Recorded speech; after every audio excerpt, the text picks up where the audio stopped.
જૂનાગઢ જિલ્લાના માળિયાહાટીના તાલુકાના પીખોર અને પાણીધરા ગામના લોકો બિસ્માર રસ્તાથી કાયમ પરેશાન છે. છેલ્લા ઘણા સમયથી રસ્તો બિસ્માર હાલતમાં જોવા મળી રહ્યો છે. જોકે પ્રજા ત્રસ્ત છે અને નેતાઓ મસ્ત જોવા મળી રહ્યા છે. સરકાર એક તરફ રસ્તાઓ બનાવવાની વાતો કરી રહી છે અને ચૂંટણી સમયે મોટા મોટા વાયદાઓ કરે છે, પરંતુ ચૂંટણી પત્યા બાદ એક પણ નેતાઓ જોવા મળતા નથી. અને આવી જ કંઈક હાલત પીખોર અને પાણીધરા ગામની છે. પીખોર અને પાણીધરા ગામનો રસ્તો અતિ બિસ્માર હાલતમાં જોવા મળી રહ્યો છે. છેલ્લા ઘણા સમયથી લોકો આ રસ્તાથી ત્રાહિમામ પોકારી ગયા છે. જ્યારે ઇમરજન્સી હોય ત્યારે શું કરવું, રસ્તામાં જ લોકો રહી જાય છે અને તેવી હાલત રસ્તાની જોવા મળી રહી છે.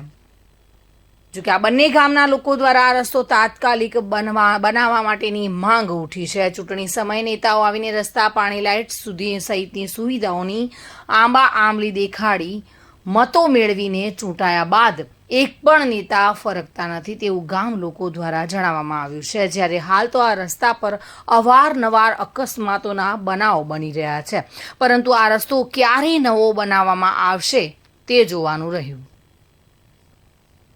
પ્રતાપ સિસોદિયા સાથે bureau report, today Gujarati news.